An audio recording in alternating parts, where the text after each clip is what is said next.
ಕಳೆದ 30 ವರ್ಷದ ಹಿಂದೆ ತನ್ನ ಸಣ್ಣ ಕೊಠಡಿಯಲ್ಲಿ ಸ್ಥಾಪನೆಗೊಂಡ ಉಡುಪಿಯ ಸ್ಮರಣಿಕಾ ಸಂಸ್ಥೆ ಇಂದು ಬೃಹತ್ ಕೊಠಡಿಯನ್ನು ಹೊಂದಿದ್ದು ಉಡುಪಿ ಜಿಲ್ಲೆಯ ಮನೆ ಮನಗಳಲ್ಲೂ ತನ್ನ ಸಂಸ್ಥೆಯ ಸ್ಮರಣಿಕೆಯ ಮೂಲಕ ಪ್ರಸಿದ್ಧಿಯನ್ನು ಪಡೆದಿದೆ. ಈ ಸಂಸ್ಥೆಯ ಪ್ರವರ್ತಕರಾದ ಶ್ರೀ ದಿವಾಕರ್ ಸನಿಲ್ ಅವರು ವ್ಯವಹಾರದ ಜೊತೆಗೆ ಸಾಮಾಜಿಕ ಸೇವೆಯಲ್ಲಿ ತೊಡಗಿಸಿಕೊಂಡು ಹೃದಯ ಶ್ರೀಮಂತಿಕೆಯನ್ನು ಮೆರೆದಿದ್ದಾರೆ ಎಂದು ಪ್ರಸಾದ್ ನೇತ್ರಾಲಯದ ಪ್ರವರ್ತಕರಾದ ಡಾಕ್ಟರ್ ಕೃಷ್ಣ ಪ್ರಸಾದ್ ತಿಳಿಸಿದರು.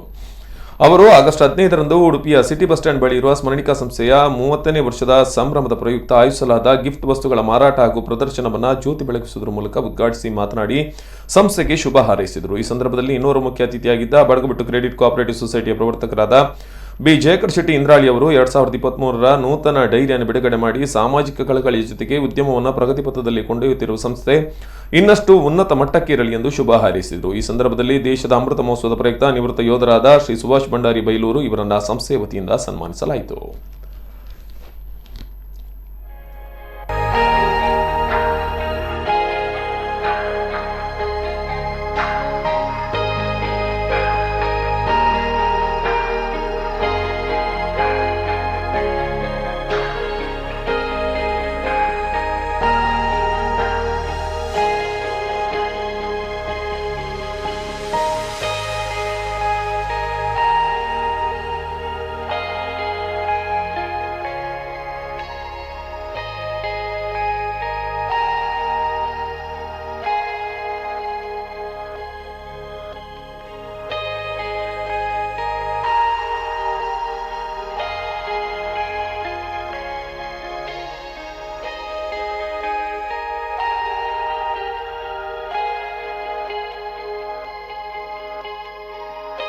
ಸ್ಮರಣಿಕಾ ಉಡುಪಿ ನಮ್ಮ ಸಂಸ್ಥೆ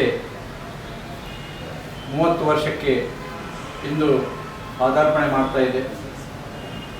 ನಮ್ಮ ಎಲ್ಲ ಗ್ರಾಹಕ ಬಾಂಧವರಿಗೆ ಸ್ವಾತಂತ್ರ್ಯೋತ್ಸವದ 75ನೇ ವರ್ಷದ ಅಮೃತ ಮಹೋತ್ಸವದ ಈ ಸಂದರ್ಭದಲ್ಲಿ ನಮ್ಮ ಸಂಸ್ಥೆಗೆ ಸಹಕಾರವನ್ನು ನೀಡಿ ಈ ಹಂತಕ್ಕೆ ಬರುವಲ್ಲಿ ತಮ್ಮೆಲ್ಲ ಸಹಕಾರವನ್ನು ಮತ್ತೊಮ್ಮೆ ಸ್ಮರಿಸುತ್ತಾ, ನಮ್ಮ ಸಂಸ್ಥೆ ಈಗಾಗಲೇ ಉಡುಪಿ ಜಿಲ್ಲೆ ಮಾತ್ರ ಅಲ್ಲದೆ ಅವಿಭಾಜ್ಯ ಜಿಲ್ಲೆ ಹಾಗೂ ಕರ್ನಾಟಕ ರಾಜ್ಯ ಮಾತ್ರ ಅಲ್ಲ, ರಾಷ್ಟ್ರ ಮಟ್ಟದಲ್ಲಿ ಅಂತಾರಾಷ್ಟ್ರೀಯ ಮಟ್ಟದಲ್ಲಿ ಬೇರೆ ಬೇರೆ ಸಂಘ ಸಂಸ್ಥೆಗಳಾಗಿರ್ಬೋದು, ಬೇರೆ ಬೇರೆ ಸಮ್ಮೇಳನಗಳಲ್ಲಿ ನಮ್ಮ ಸ್ಮರಣಿಕೆಗಳು ಮತ್ತು ನಾವು ತಯಾರು ಮಾಡಿದ ಗಿಫ್ಟ್ ವಸ್ತುಗಳನ್ನು ಪೂರೈಸುವಂಥ ಒಂದು ಅವಕಾಶವನ್ನು ಮಾಡಿಕೊಟ್ಟದಕ್ಕೆ ಎಲ್ಲ ನಮ್ಮ ಗ್ರಾಹಕರಿಗೆ